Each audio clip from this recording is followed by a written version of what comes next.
Wesley Snipes first brought the character of Blade to screen in 1998 and brought with him the beginnings of the modern comic book movie genre. Now, in 2024, he has returned yet again in a small cameo part in the new Deadpool and Wolverine. And with this return, many fans are now clamoring for a new installment of Blade featuring Wesley Snipes in the titular role. But are they right to want this? Let's take a look at the original Blade film and find out.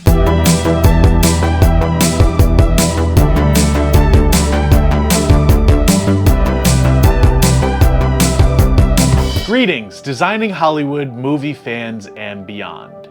I'm your host, Oliver Ricketts. The 90s were an interesting era for film, superhero films specifically, as they pretty much only existed in the lens of Batman and Superman, and comic books themselves were kind of also considered as fringe media for outsiders and diehard fans. Alternatively, action films like The Matrix, Point Break, and The Fugitive ruled the box office and the cultural zeitgeist. It was a great time for discovering mediums and characters that audiences would latch onto, and introducing new and later iconic ideas into the public consciousness. And so perhaps it makes sense that the original Blade film is often found in lists of the biggest, most iconic movies from the 90s, right up there with action films like Terminator 2 and Die Hard with a Vengeance. Don't forget, comic book movies were a generally new idea at this point, with an iteration of Spider-Man having a tremendously difficult time getting off the ground and still being 2 years away from Fox's original X-Men film. And don't forget, there were two major comic book movie franchises,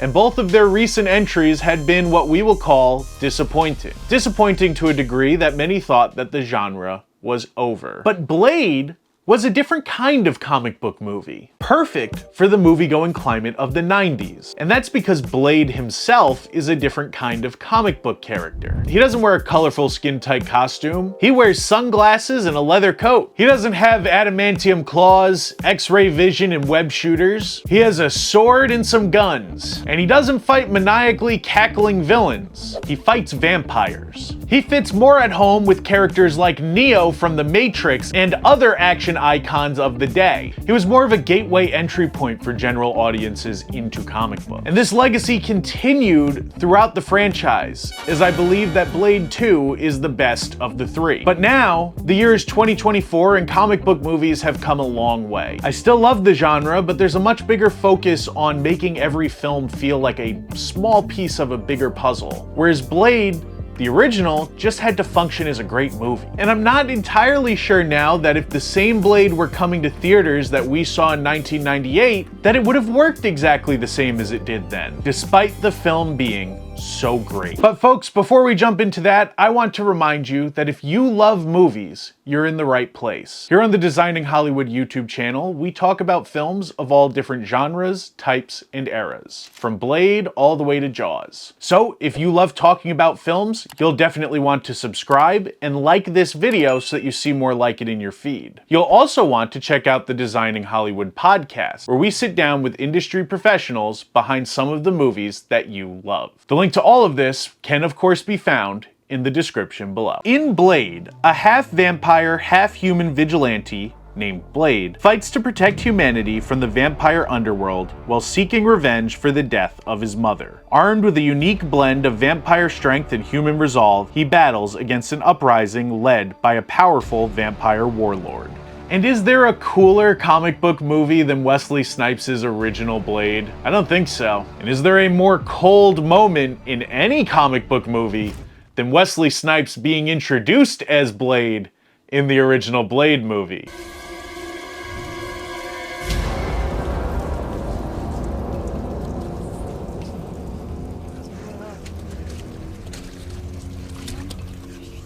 That's him. It's the day one.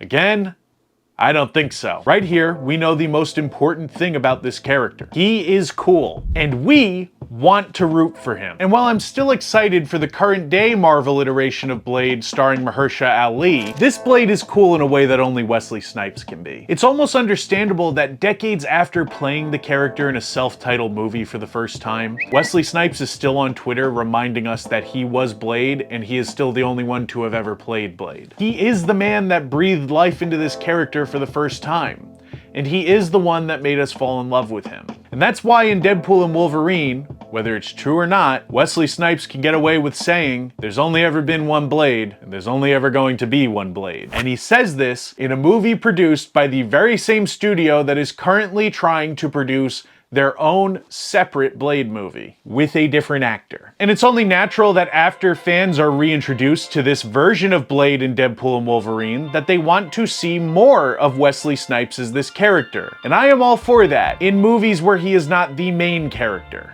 In Deadpool and Wolverine, Wesley Snipes gets to be one of the biggest pops in the movie simply by walking on screen.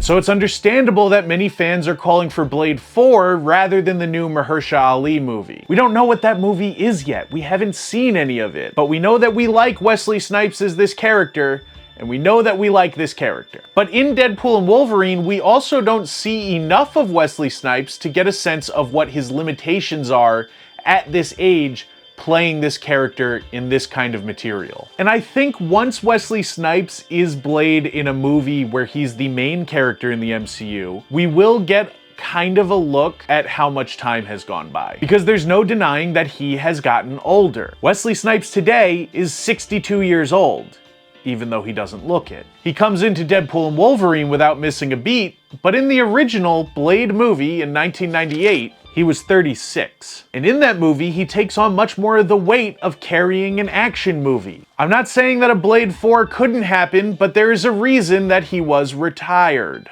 I was not expecting to see you here. Thought you were, retired.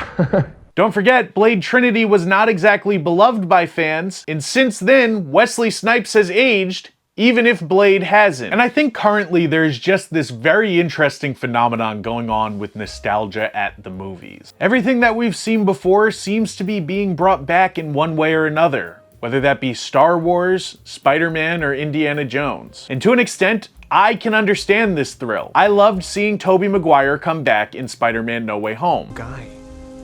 Hello. I hope it's okay. I just came through this, closed. I loved recently seeing Hugh Jackman continue Wolverine's legacy, even though we all thought he was done. But it also seems that characters who were maybe not as well received at the time of their original release are being welcomed back with open arms. And this is almost just happening simply because people recognize them. It almost makes you wonder how long before the same crowd that wants to see Elektra back are revisiting movies like The Flash and Thor: Love and Thunder, which this year and last year have been so maligned over Twitter. So when will this crowd go back and see those films with fresh eyes and declare them some of the best in the genre? I don't think it's that far off from happening. And while sometimes I think multiversal cameos and shenanigans can increase a viewer's enjoyment of a movie, Blade is a great example of that in Deadpool and Wolverine, I don't think this needs to be the end-all be-all of the genre. If the only iterations of classic characters that we see are based entirely on bringing back old characters and repeating things from the past, eventually we will run out of classic characters. Don't get me wrong, I'm not offended by nostalgia.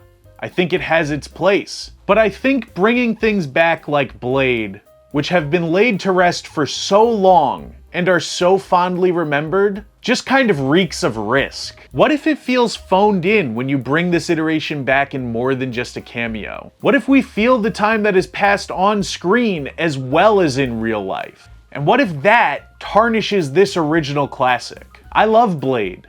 And I love Blade 2 even more. I love Wesley Snipes as this character. But I also just love this character in general. I want to see it grow. I want to see it evolve. Get new iterations, different takes. I want the next future beloved iteration. And so folks, I implore you, please let this one rest with just a cool cameo in 2 incredible films. And let's look forward to the future and embrace whatever that iteration is with an open mind and fondness in our heart for the past. Before we go, I would like to give a shout out to our sponsor, Gardena Cinema. If you love movies and you live in Southern California, this is a must-do destination. Gardena Cinema is a family-owned cinema that shows different films of all different eras, genres, and types. And if you are a film fan, there's sure to be at least one showing that would make for a great night out for you and a friend. I'll be leaving a link to their schedule as well as their social media in the description below. For Designing Hollywood, I'm Oliver Ricketts, and until next time, get out there and go see a movie.